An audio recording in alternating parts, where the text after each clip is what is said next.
entesourando para si mesmos um bom fundamento para o futuro, para que possam alcançar a verdadeira vida. Paulo, 1 Timóteo 6,19. Se te encontras interessado no próprio aperfeiçoamento, aproveitar é a palavra de ordem. Repara o exemplo da natureza. O pão que te serve, a essência de muitos envoltórios que tornaram para o quimismo da gleba. O clima reconfortante do lar é produto de limpeza constante. Se pretendes avançar ao encontro do melhor, despoja-te do inútil. Muitos aspiram à tranquilidade, apegando-se à inquietação, enquanto outros muitos pretendem a primazia da fé, rendendo pleito à negação de si próprios. Querem a paz, guardando-se irritadiços e anseiam pela segurança do bem, afirmando-se eles mesmos tão endividados com o mal que não lhes sobra leve possibilidade de consagração à virtude. É natural estejamos nós sob a carga de avelhamentos problemas. Herdeiros do passado culposo, é preciso revisar as próprias tendências e ajuizar quanto às nossas necessidades para que não estejamos tateando na sombra. Contudo, se aspiramos melhor amanhã, é forçoso sermos melhores ainda hoje. Para isso, não vale simplesmente partilhar o trabalho geral, mas selecionar a experiência comum, assimilando-lhe o ensinamento. Não sintonizarás a antena do coração com as mensagens de toda parte. Recolherás aquelas que te enobrecem. Não compararás aflições.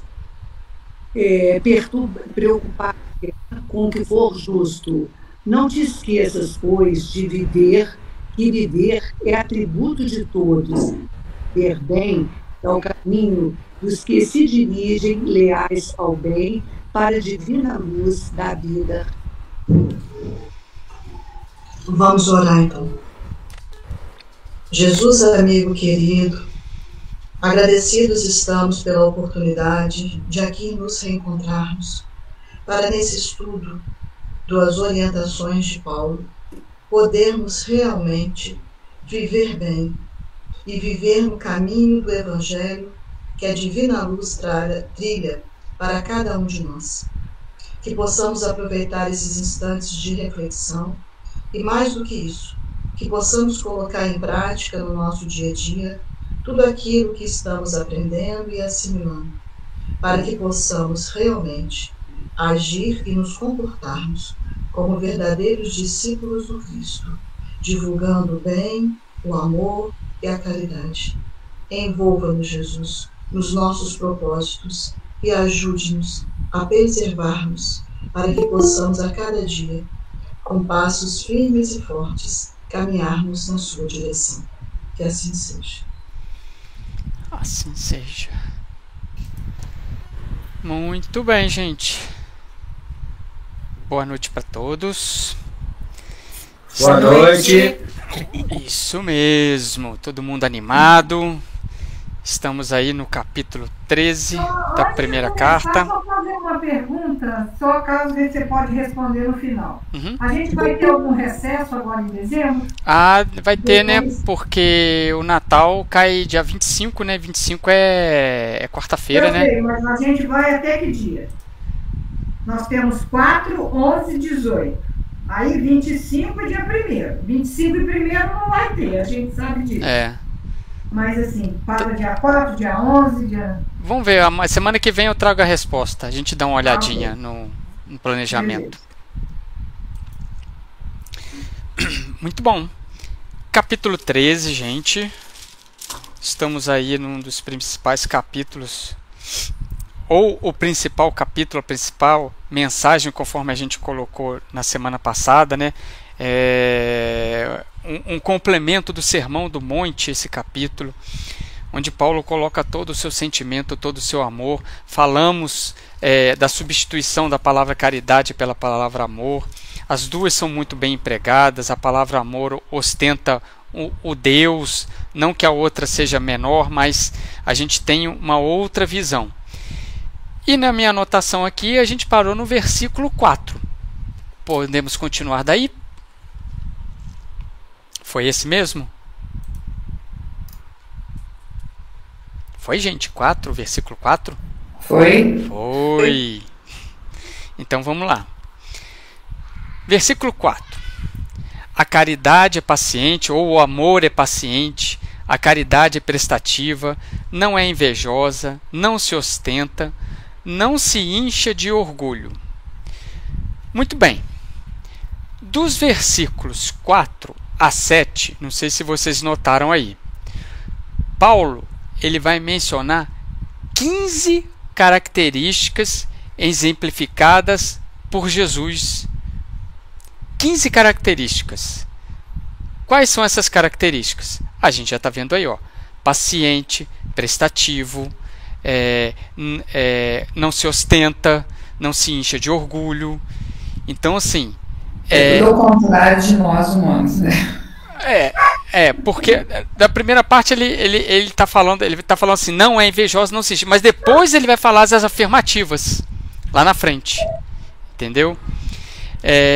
Então assim, são 15 características. Vocês podem até enumerar aí, começa aí na paciente e vai até o versículo 7 lá no tudo suporta, né? Que é uma característica do Cristo de suportar. Então, logo que ele está falando aí, a caridade é paciência, a caridade é prestativa. Se ela é paciente, se ela é prestativa, ela não é possessiva. O amor puro não é possessivo. Então, é como se fosse uma consequência aqui, né, que ele está colocando. Não tem soberba, não se ostenta, não é invejosa, né? Na vida real, só tem poder quem ama. A gente pode fazer essa afirmação. Só quem tem altas autoridades, altas liberdades, é quem mais ama. É quem mais ama. Observa uma liberdade de um Bezerra de Menezes, de um Emmanuel, de uma Joana de Ângeles, a capacidade de amor que eles têm e a capacidade de intercessão que eles têm. Se lembra do caso lá, já foi até mencionado aqui, mas é bom a gente sempre repetir. Me fugiu o livro do André Luiz, No Mundo Maior, onde tem o benfeitor que está verificando um caso de obsessão, e aí ele chega para o André Luiz, esqueci o nome do benfeitor, e ele fala para o André Luiz assim, a gente vai até aqui, a partir daqui só quem ama muito pode interferir. É o Calderaro. Calderaro. É o mundo maior, não é? É o mundo maior? É isso. E aí ele chama uma benfeitora. Observem exatamente essa afirmação. O amor puro, ele não é possessivo. O amor puro, ele, quanto mais liberdade ele tem de atuar. E aí a gente tem que mencionar o Evangelho segundo o Espiritismo, o capítulo 9, Bem-aventurados os brandos e pacíficos. E ali tem um item, que é o item 6, chamado Afabilidade e Doçura. Capítulo 9, Bem-aventurados brandos e pacíficos. Que combina muito com esse versículo. Ele vai colocar a benevolência para com seus semelhantes, fruto do amor ao próximo, produz a afabilidade e a doçura, que lhes são formas de manifestar-se. Não basta que os dos lábios maneiem leite e mel, se o coração de modo algum lhe está associado, só há hipocrisia. Aquele cuja afabilidade e doçura não são fingidas, nunca se desmente. É o mesmo tanto em sociedade como na intimidade. Esse, ademais, sabe que, se pelas aparências se consegue enganar os homens, a Deus ninguém engana. Tudo a ver com esse versículo aqui. Inclusive, o item 7 desse capítulo 9 se chama paciência. Sede pacientes. A paciência também é uma caridade. Deve-se praticar a lei da caridade. Pode colocar aí como uma referência. Pode colocar. O livro, Sidney, você falou aí? O Evangelho segundo o Espiritismo, capítulo 9. Capítulo 9, tá. Isso. Fala, Anja. E ele cita a chaga da humanidade no 4, o orgulho. É isso. E no 5, o egoísmo, quando ele fala o próprio interesse.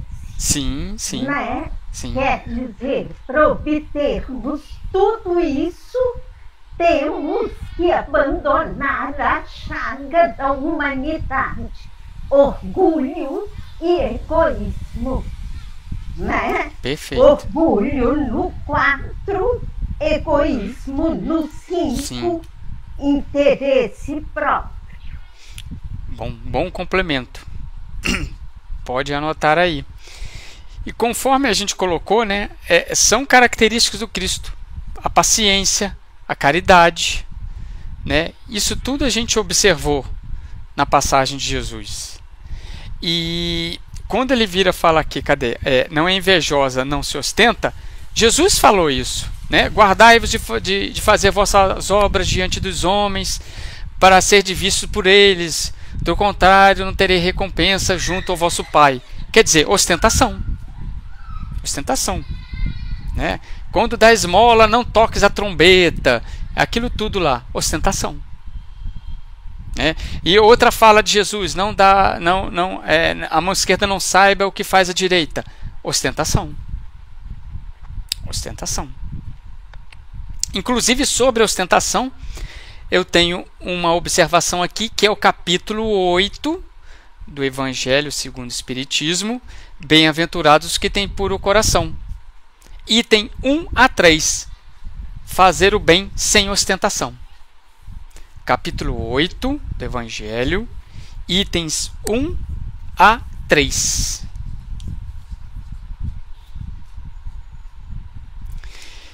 E nesse versículo 4, nós temos 4 mensagens de Emmanuel. Tá? São mensagens muito bonitas, tem a beneficência e a paciência. É uma mensagem também pequenininha, mas eu particularmente gostei de uma mensagem chamada O Irmão, que está no livro Vinha de Luz, mensagem 163. Eu achei muito bonita essa mensagem chamada O Irmão. Emmanuel coloca assim: quem dá para mostrar-se é vaidoso, quem dá para livrar-se do sofredor é displicente, quem dá para exibir títulos efêmeros é tolo. E aí Emmanuel vem pontuando, né? E lá no finalzinho, em todas essas situações, na maioria dos casos, quem dá se revela um tanto melhor que todo aquele que não dá, de mente cristalizada na indiferença ou na secura. Todavia, para aquele que dá, irradiando o amor silencioso, sem propósitos de recompensa e sem mescla de personalismo inferior, reserva o plano maior o título de irmão. Quando a gente colocou que são as características do Cristo, essa última frase de Emmanuel é a característica do Cristo. Irradiando o amor silencioso. O amor silencioso.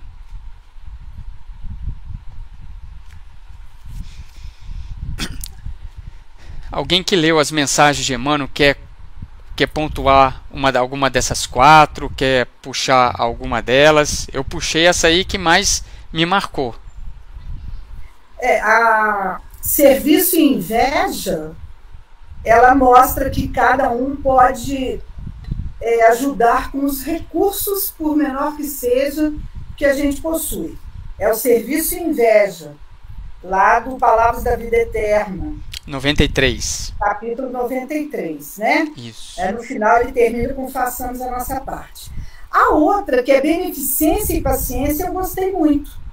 Porque ele vai falando de várias situações onde existe a beneficência, mas aí ele destaca que é preciso entender a bondade em outros setores. Porque a gente sempre fala na caridade com o próximo, socorro à viúva, no consolo ao ter, mas ele destaca que a compreensão em família, o trabalho sem queixa, a cooperação sem atrito, a atenção a quem fale, o respeito ao problema dos outros. E aí ele termina com a frase: a beneficência pode efetuar prodígios, levantando a generosidade e conquistando a gratidão. Contudo, em nome da caridade, toda beneficência, para completar-se, não pode viver sem a paciência. Então, eu gostei muito dessa aqui. A próxima, paciência e construção, também é muito boa, né? O resuminho, o principal, é que essa transformação a gente tem que começar em nós mesmos, né? A primeira frase dele: indiscutivelmente não consegues corrigir, como talvez desejes, os desacertos da humanidade, mas é possível ajustar o próprio coração à lei do amor, a fim de que a redenção do mundo encontre em ti mesmo o ponto necessário da expansão. Então, assim, ao invés de nós nos preocuparmos em mudar o outro, né, em fazer a paz no mundo, é trabalharmos a nós mesmos, começar em nós mesmos. É aquela frase, né? Seja o que você quer, que a paz do mundo, né? Como que é essa frase? A paz do mundo começa em mim. Não, tem uma frase de Gandhi que é muito parecida com isso aí. A transformação que você quer no mundo. Isso, obrigado. Então essa aí eu também gostei muito, paciência e construção.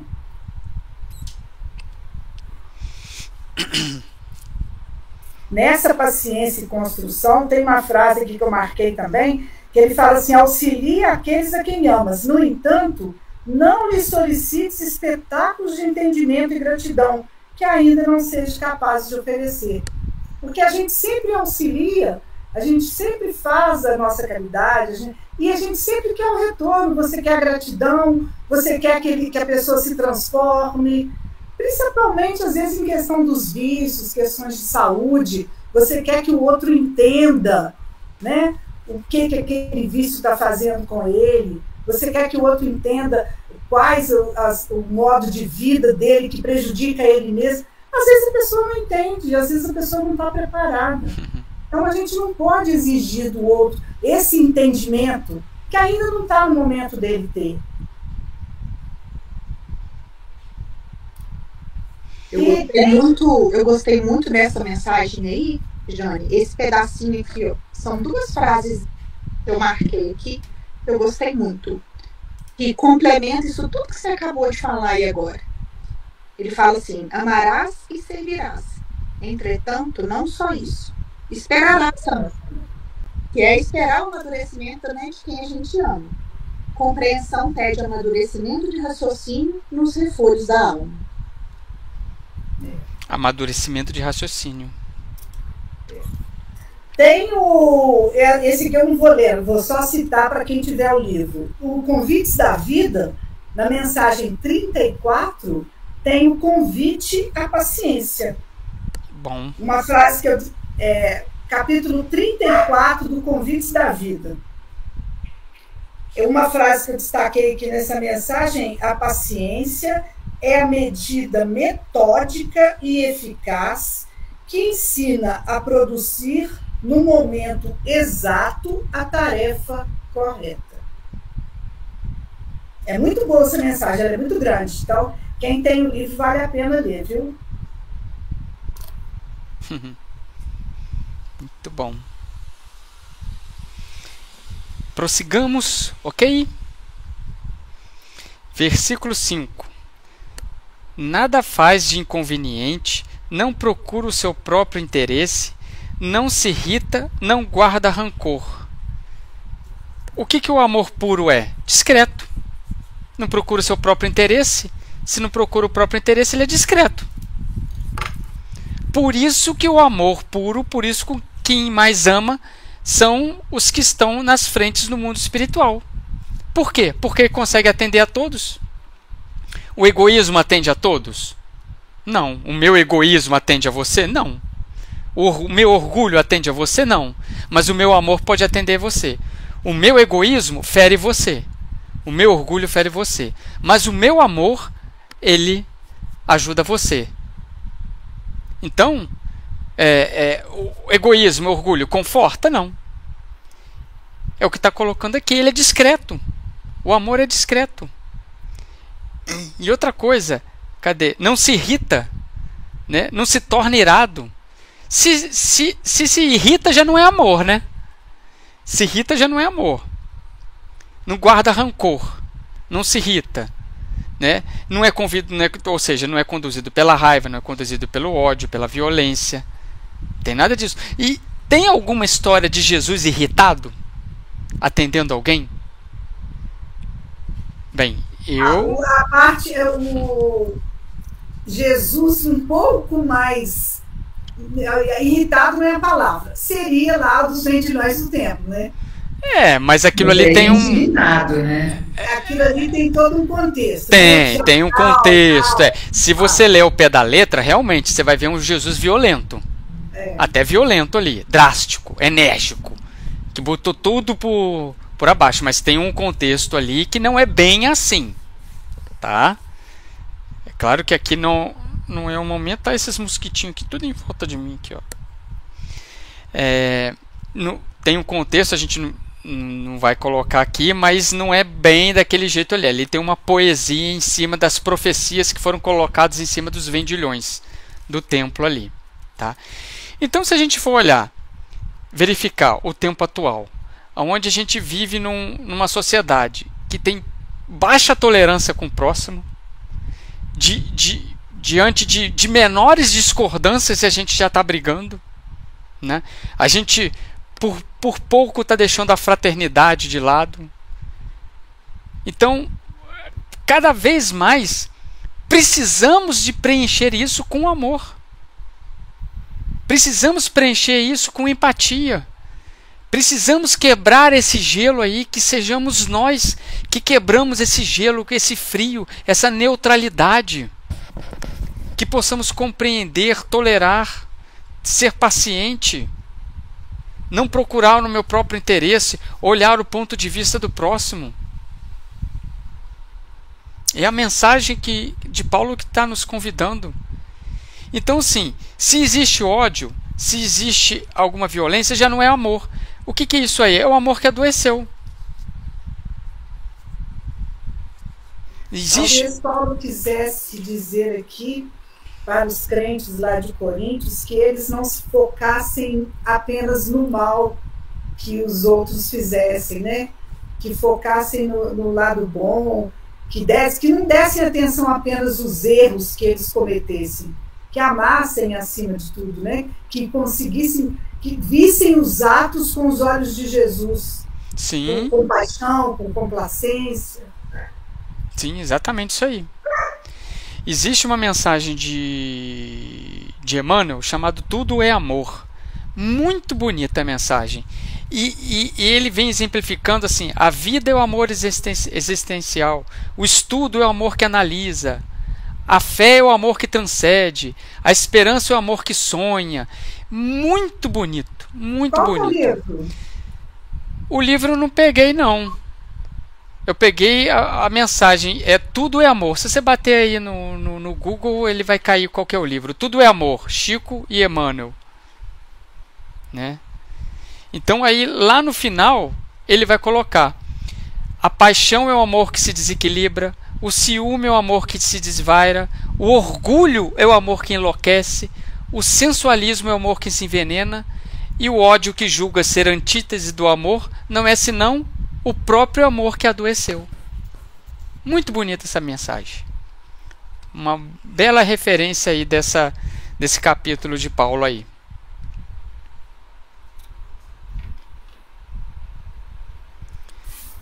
Mais um passo. Versículo 6. Não se alegra com a injustiça, mas se regozija com a verdade. Olha só, gente. Não se alegra com a injustiça. Ou seja, ele vai cobrir a injustiça com amor. Mas não só ele não se alegra com a injustiça, como ele se regozija com a verdade. São duas coisas. Uma completa a outra. né? Principalmente com essa palavrinha aí que tem incomodado muita gente, chamado verdade, né? Porque muita gente que não quer a verdade. A verdade é abandonada, ou seja, o que vale é meu ponto de vista. A verdade vai deixando de lado. Procura interesse próprio, procura opinião. É o que Paulo até falou no versículo anterior, né? E sendo que a lei de justiça, amor é a verdade. Amor anda com a justiça. E isso é uma verdade. Esse é o amor puro. Então, quando ele coloca aqui, não se alegra com a injustiça e se regozija com a verdade, não é apenas a gente brigar com a injustiça, mas levar o amor, se comprazer com a verdade, se alegrar com a verdade, com a justiça e com o bem. São duas coisas assim muito fortes esse versículo aqui, né? Muito fortes aí. Dá pano para uma palestra inteira isso aqui.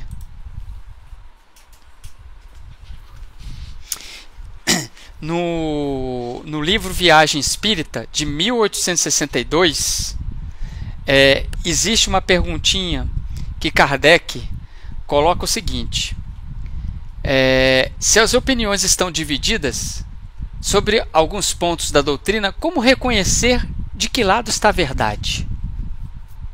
Olha a pergunta de Kardec. Se as opiniões estão divididas sobre alguns pontos da doutrina, como que eu vou reconhecer o lado que está a verdade? Olha a resposta dos espíritos. Primeira frase deles: é a coisa mais fácil. A primeira frase deles: é a coisa mais fácil. E olha que a gente ficou titubeando aqui para poder ver qualquer resposta. Aí eles falam o seguinte: primeiro, tendes por peso o vosso julgamento e por medida lógica, sã e inflexível. Depois tereis o assentimento da maioria, porque acreditai bem, o número crescente ou decrescente dos partidários de uma ideia dá a medida do seu valor. Se ela é falsa, não conquistará mais voto que a verdade. Deus não permitiria. Agora olha que eles vão completar. Ele pode deixar o erro à vista aqui e ali, para nos mostrar suas características e nos ensinar a reconhecê-lo. Sem isto, onde estaria o nosso mérito se não tivéssemos escolha de fazer? Está deixando o nosso mérito. Quereis um outro critério da verdade? Eis um infalível. Desde que a divisa do Espiritismo é amor e caridade, olha o que é que a gente está estudando aqui? Amor e caridade. Desde que a divisa do Espiritismo é amor e caridade, reconhecereis a verdade pela prática desta máxima, e tereis como certo que aquele que atira a pedra em outro não pode estar com a verdade absoluta. Se a minha verdade ela te fere, ela não é a verdade absoluta. Se a minha verdade ela está te constrangendo, está te ferindo, está te violentando, ela é um ponto de vista. Ela não é a verdade. Ela não está do lado do amor e da caridade. Sidney, eu fui dar uma olhadinha aqui na mensagem para poder pegar ela toda. Está dizendo aqui na internet que ela é do André Luiz, Apostilas da Vida, 21. André Luiz? Aqui pra mim. Tudo é amor? É isso, então é isso mesmo. Tudo é amor. Livro Apostilas da Vida, anota capítulo aí. 21. Obrigado, Tá? vou anotar aqui também.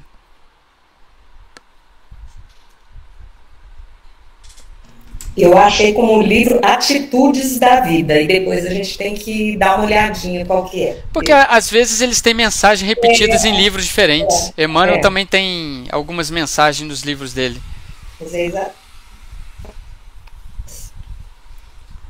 Gente, querem comentar alguma coisa desse versículo 6? Tô passando, hein? Tem alguma observação, algum ponto, alguma coisa que viu? Eu tô passando. Vou adiantar mais um, tá? Tudo desculpa, tudo crê, tudo espera, tudo suporta. Então, olha só. nesse ponto em diante, Paulo começa a mudar seu tema.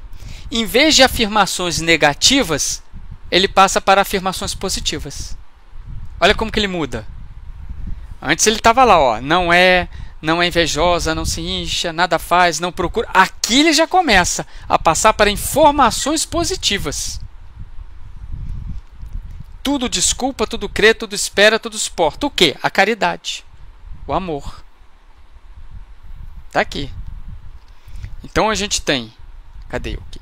A desculpa, a crença, a fé, a espera, o suportar que é muito parecido com renunciar. Por quê? Porque o amor não desanima. O amor não desanima. Esse é o amor do Cristo. Esse é o amor do Cristo. Esse é o amor que tudo crê, que tudo desculpou em cima da cruz, que está esperando por nós. Esse aqui é o amor do Cristo. O Cristo exemplificou isso tudo aqui, gente. Tudo que Paulo está colocando aqui é a exemplificação do Cristo. Não é quando ele fala tudo crê. Quando ele fala eu acreditar em Deus como ele fez. A expressão maior.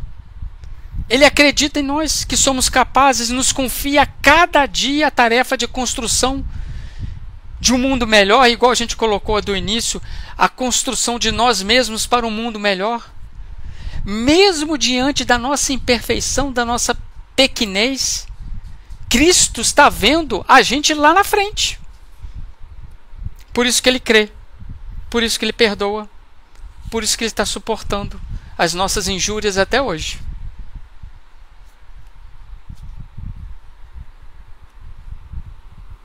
Cristo acreditou nos planos do Pai. O que ele falou? Faça a sua vontade, não a minha. Maria acreditou no anjo Gabriel quando veio dizer para ela lá o que ia acontecer com ela. Ela acreditou em Deus. O que ela falou? Faça na serva a vontade do Senhor. O seu benfeitor espiritual, a sua benfeitora espiritual acredita no seu potencial. Acredita em você, acredita em mim. E eu sou o único que vai desacreditar? Né? A gente luta contra a gente mesmo.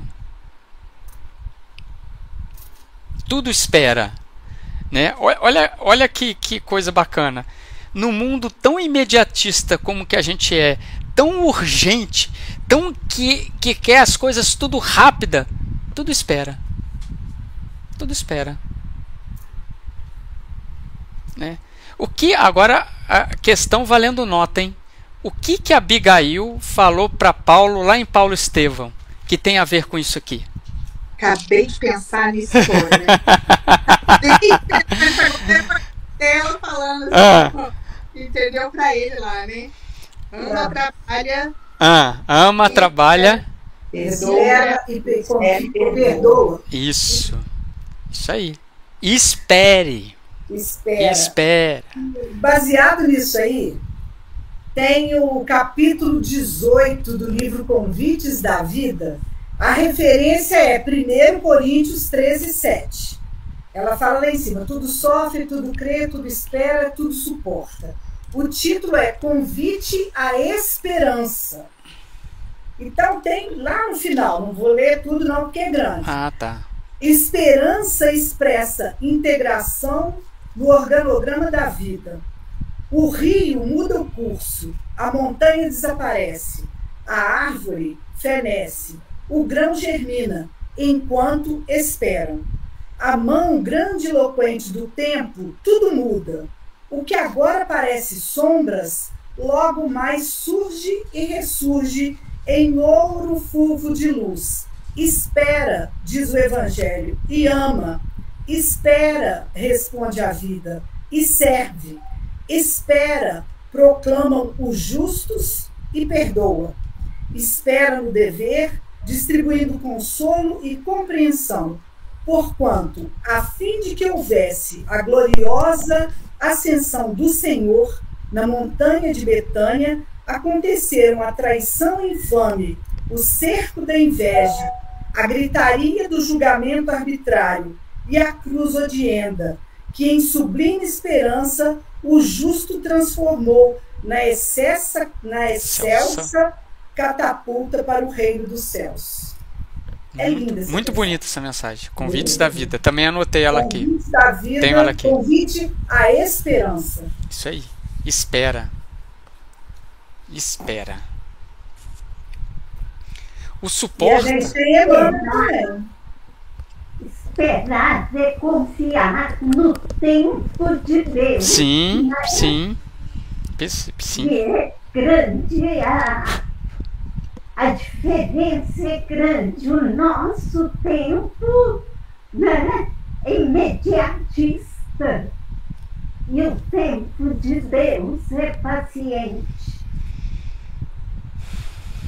A gente tem o Emmanuel também, no Palavras da Vida Eterna, capítulo 32. O amor tudo sofre. Passamos por ele aí, recente. Quando eu li essa mensagem, o amor tudo sofre, fiquei aqui, matutando aqui com a minha cabeça, meus miolinhos queimando aqui, pensando no que Emmanuel sentiu quando escreveu essa mensagem, depois de ter visto tudo que Lívia passou. Fiquei imaginando, assim, na minha pequenez aqui, o quanto ele não deve ter sentido colocando isso para fora, né? Porque ele botou a mensagem para fora, ele escreveu, é praticamente um poema essa mensagem. Lindíssimo, lindíssimo. Eu fiquei pensando no quanto isso deve ter tocado ele, de ter percebido, né? Tudo que ela viveu enquanto eles estavam juntos. Tudo que ela suportou. Sim. Quem mais ama, né, gente? Quem mais ama. É a última frase dele, como sempre as últimas frases, né? O apóstolo Paulo afirmou divinamente inspirado: o amor tudo sofre. E de nossa parte acrescentaremos: o amor genuíno jamais se desregra ou se cansa, porque realmente sabe esperar. Ué, a gente fala muito de Joana de Cusa, mas a Luciana aí trazendo o exemplo da Lívia, quem de nós trocaria a nossa veste de Patrícia Romana com uma escrava para poder entrar no circo romano? Quem de nós trocaria? Daria liberdade para uma serva com o meu traje e eu iria para o circo romano? É de refletir. É de refletir. Né? Mas já que a gente ainda não tem a evolução de uma Lívia, a gente pode fazer isso nas pequenas coisas do nosso dia a dia, né? Coisas simples que estão no nosso patamar ainda. Mas essa é a proposta. Para ela chegar naquele nível, quantos para trás ela teve que renunciar a isso aqui, uma pouquinha coisa? Para ela chegar nesse nível aqui, ela começou como a gente aqui também. Ela teve que renunciar a pouquinha coisa no silêncio, as coisas, para poder chegar aqui, gente. A gente está nesse caminho. Pode acreditar. A gente está nesse caminho. Aí eu estou sempre minimizando a situação da coragem, né, gente? Entendeu?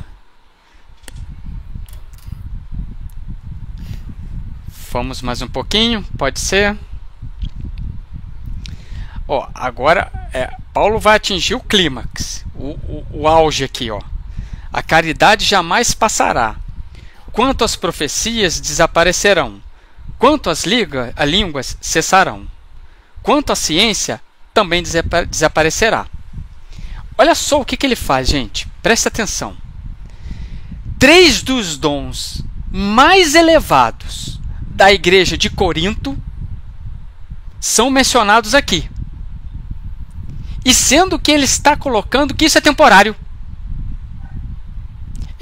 A gente estudou as profecias, as línguas, né? A ciência ali atrás, que quem é da ciência, quem fala línguas, ele fala línguas, ok, quem faz profecias, ok, né? Mas ele está falando o seguinte: isso aqui é temporário. Isso aqui é temporário. E por que que cessarão as línguas? Por que que as profecias passarão? Por que que a ciência desaparecerá? Vocês pararam para pensar um porquê disso aqui? O que está por trás disso aqui? Se esse dom, que é um dom maravilhoso, ele é temporário, então o que vai vir por aí? O que vocês acham? Se ele é temporário, o que está por trás disso? O que é definitivo? Eu pensei nas bem-aventuranças, que as bem-aventuranças de Jesus, elas vão permanecer. Sim, né? sim. E isso aí é temporário, né, realmente. Ok, as bem-aventuranças é o código dos mundos celestes. Uhum. Funciona aqui, funciona em qualquer planeta desse universo. Ok, mas por que isso aqui é temporário? O que Paulo estava pensando quando falou isso aqui? O que vocês acham? A gente... evolução também. Evolução. Por quê? Porque um dia nós vamos ser uma Lívia. Um dia nós vamos ser espíritos puros. Não que a Lívia é um espírito puro, né? Mas então a gente vai estar em comunhão com Deus. Então não vai ter mais necessidade de profecia, de língua, de ciência. Nós vamos comungar com Deus. Nós vamos ter um conhecimento de tudo. Perceberam isso?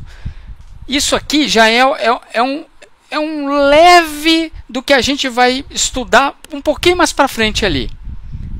Então, gente, o nosso objetivo maior é o Cristo.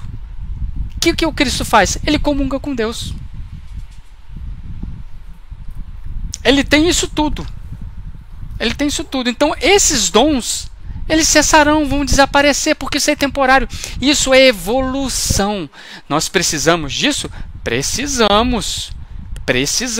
Estamos nesse nível evolutivo, precisamos da mediunidade, precisamos ainda de um templo de pedra.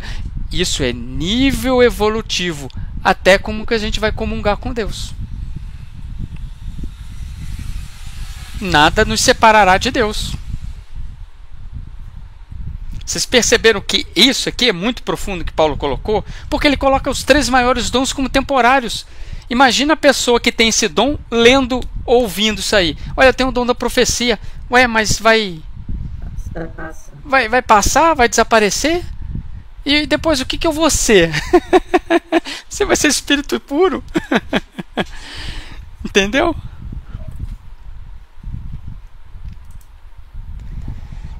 Tem uma mensagem de Emmanuel aí, né?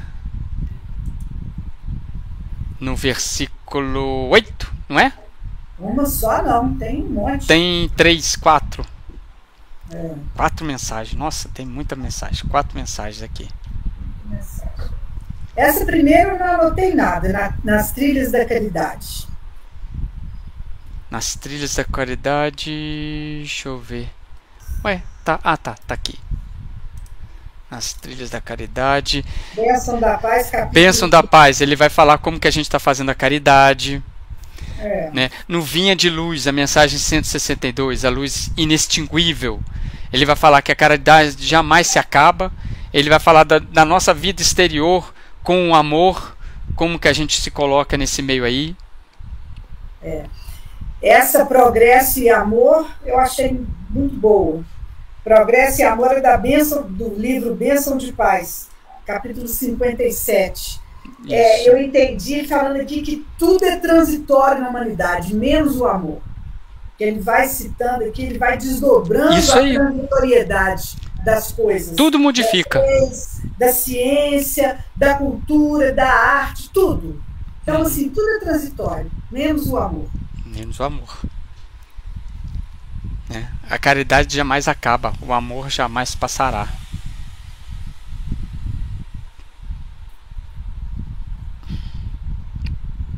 Mais alguma? A caridade nunca falha. Ela é do Ideal Espírita, capítulo 70.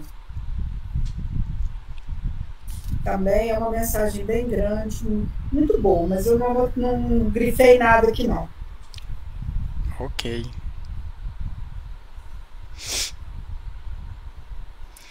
Esse a luz inextinguível, a frase que me chamou mais atenção, e a gente já estudou muito sobre isso, mas lá no final ele fala: o bem que praticares em algum lugar é teu advogado em toda parte. Aí me lembrou André Luiz, né? Cuidando lá, atendendo lá aquele senhor idoso, nem queria atender, mas atendeu e levando em consideração o pedido da secretária. Quer dizer, esse bem que ele fez, até sem querer fazer, foi o advogado dele. Foi a única prece. Ajudou ele, né? Ele recebeu, ajudou ele. Né? Então, quando ele fala aqui que o bem que praticares em algum lugar vai ser o teu advogado, é realmente consolador isso. Sim. E olha o que o Paulo coloca aqui no versículo 9. Pois o nosso conhecimento é limitado. E limitado é a nossa profecia. Ele está justificando o versículo 8. Por quê? É a nossa limitação.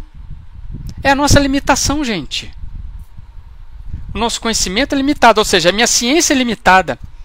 E limitada é a nossa profecia. A profecia é limitada, a língua é limitada. Nós estamos nesse processo evolutivo. Por isso que a gente colocou lá no início. Aqueles espíritos que mais amam, mais conhecimento eles têm. Mais liberdade eles têm.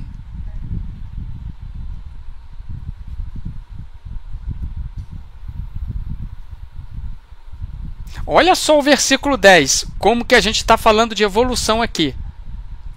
Mas quando vier a perfeição, o que é limitado desaparecerá. Por isso que isso tudo é temporário. Tá vendo? Ou seja, lá no final, todas as imperfeições serão substituídas pelo perfeito, com nós evoluindo.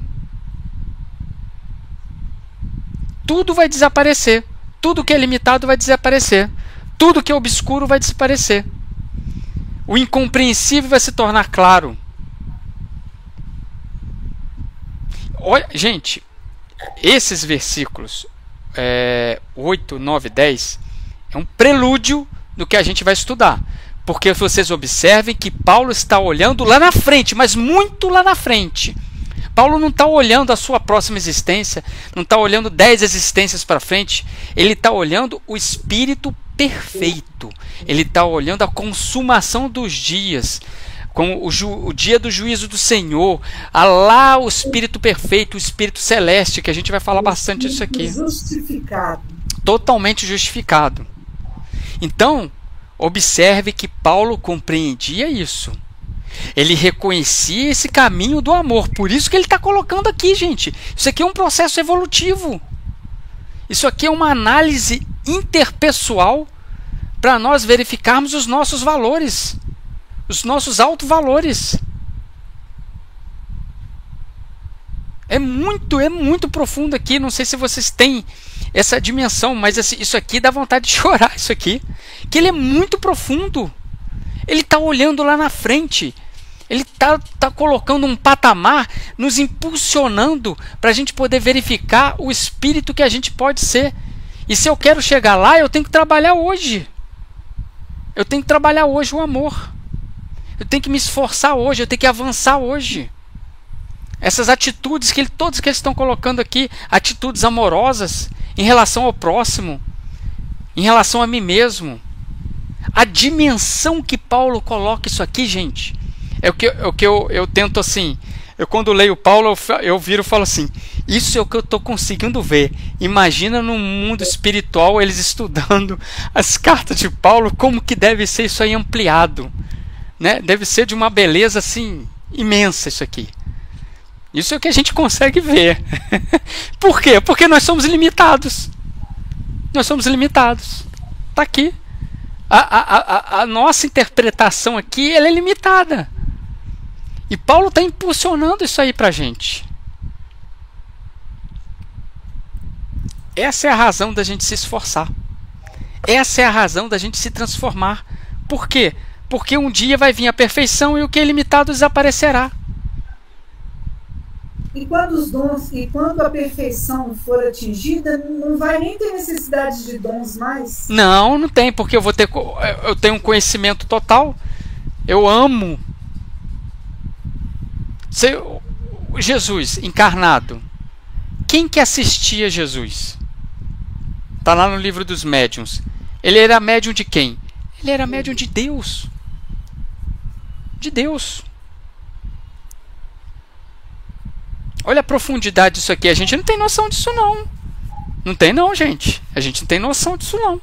Dessa grandeza não. Não tem não. A gente faz ideia. Mas uma noção assim como que é? Não tem não.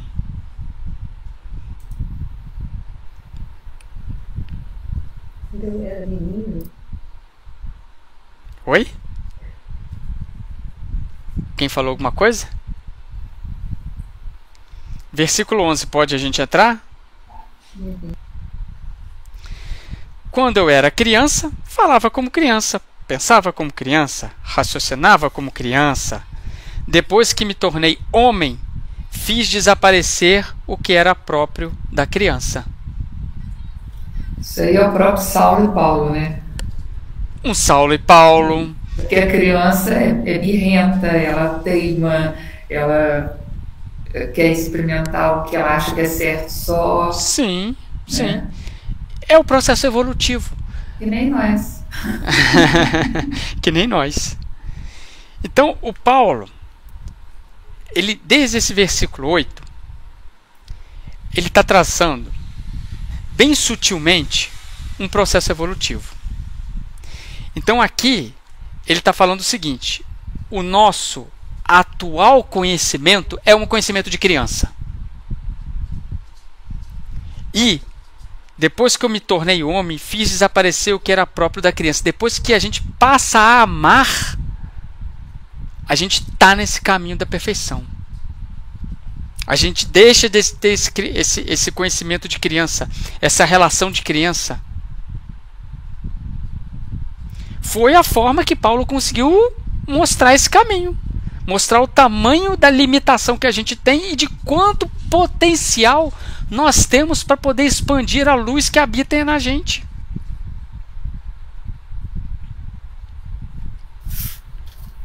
A ideia é que, quando você cresce moralmente, quando você evolui, você abandona as coisas de criança.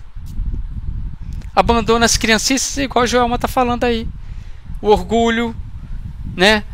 A mágoa. Por isso que ele colocou lá atrás: a caridade não é invejosa, não se ostenta, não se incha.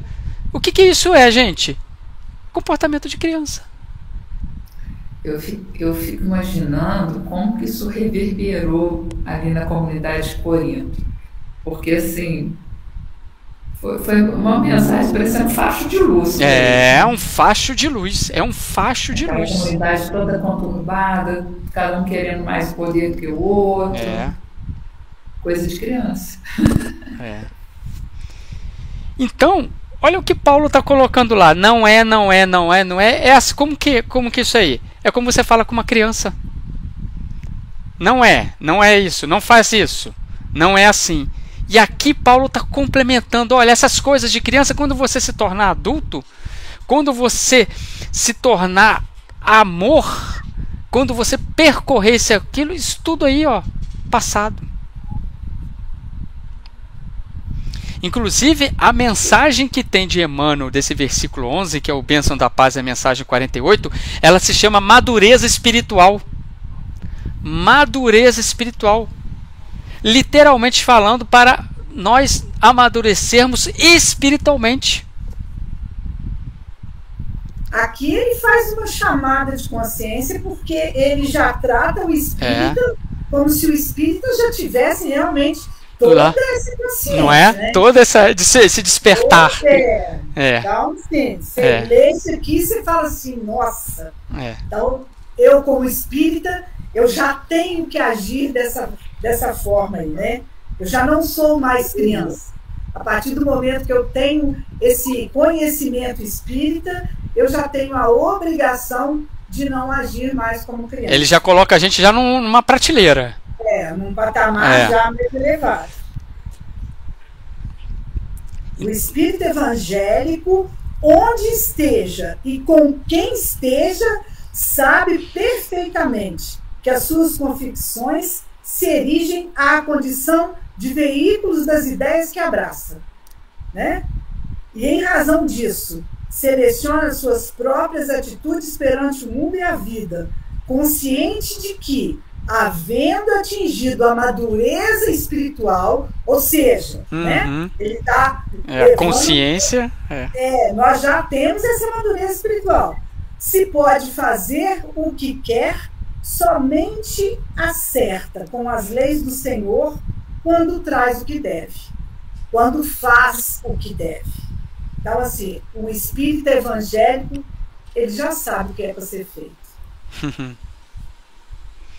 Muito boa essa mensagem. Muito boa. Vocês observaram, gente, a linha evolutiva que Paulo está traçando nesse capítulo aqui? Como que ele começou a falar e como que ele está terminando a fala dele aqui? Ele começou num nível e elevou a gente para um outro nível. Ele trouxe a gente para um outro nível.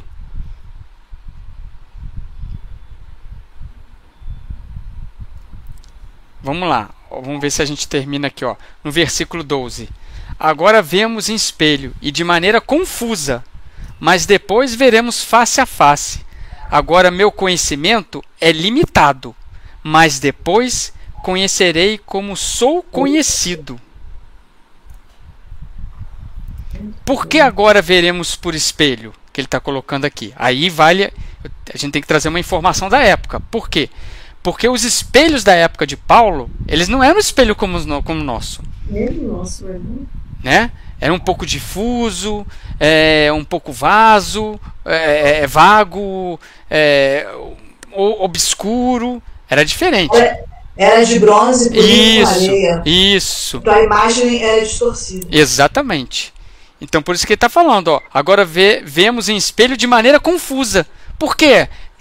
Tá meio assim, entendeu? Então não tinha o espelho lá. Mas aí ele vira e fala assim depois. E depois veremos face a face. Gente, face a face, estaremos na presença de Deus.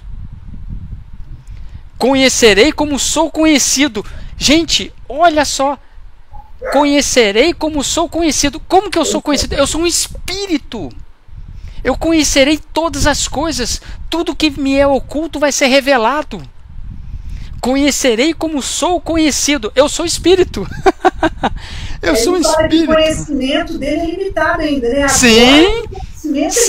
Sim.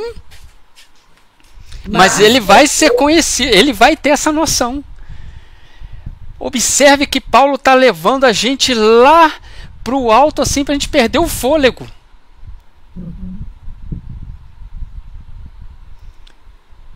Conhecerei face a face, veremos face a face. Conhecerei como sou conhecido. Aí de versículo 12 é um convite à esperança, né? Porque ele põe agora e depois, mas depois. Agora, mas depois. Isso aí. Isso aí. Por isso permaneça. Isso aí. Por exemplo, ele te coloca aqui, mas o seu objetivo está lá na frente. Qual que é? Face a face. Ó, agora é limitado, mas qual é o seu objetivo? Você vai ser conhecerei como sou conhecido. Eu sou um espírito, eu sou luz. Eu sou Deus. Deus, como, né, vós sois deuses. Deuses com D minúsculo. Tá lá. Gente, isso aqui é muito bonito. E aí, aqui encerrando, né, o versículo 13. Agora, portanto, permanece em fé, esperança, caridade. Essas três coisas, a maior delas, porém, é a caridade. Né? Justiça, amor e caridade. A lei de justiça, amor e caridade. Aí você vai lá no capítulo 15 do Evangelho segundo o Espiritismo, no item 7, onde ele vai comentar esse capítulo, né? Ele termina assim, né? Coloca assim, sem equívoco, a caridade acima até da fé.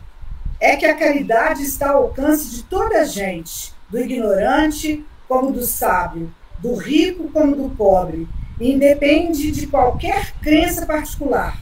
Faz mais, define a verdadeira caridade, mostra não só na beneficência, como também no conjunto de todas as qualidades do coração, na bondade e na benevolência para com o próximo. Capítulo 15 do Evangelho segundo o Espiritismo. Isso aí. Fora da caridade não há salvação.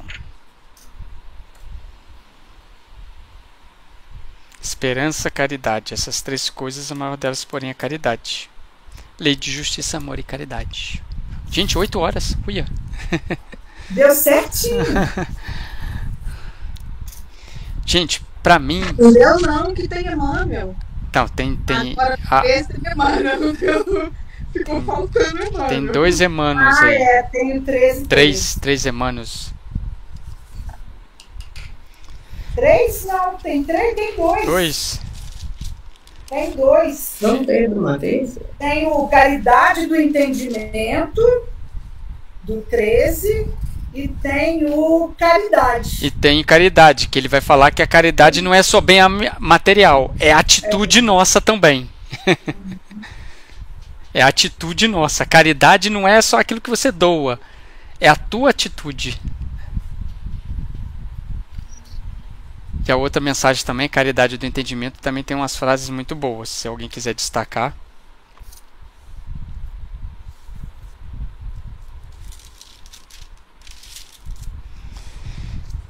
Gente, vocês perceberam a profundidade desse capítulo 13? Ele pode até ser interpretado de várias nuances. Pode ser interpretado na sua cadeia evolutiva, hoje, agora, né? Hoje eu tive, de manhã tinha um conhecimento de criança, agora eu já estou com um conhecimento de homem naquele ponto. Naquele ponto.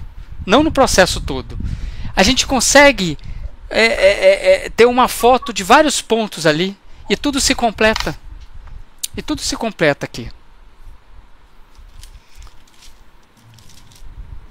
Para mim, um dos melhores capítulos de Paulo aqui, de se estudar. Gravem esse estudo aí, as suas anotações, porque a gente vai voltar a alguns pontos do que ele falou aqui. Tá? Principalmente quando a gente estiver no capítulo 15, que é o penúltimo capítulo. Quando a gente chegar no capítulo 15, aí a gente vai aprofundar em algumas outras coisas também. Ok, gente? Certo? Uhum. Então, semana que vem, capítulo 14. Semana que vem é dia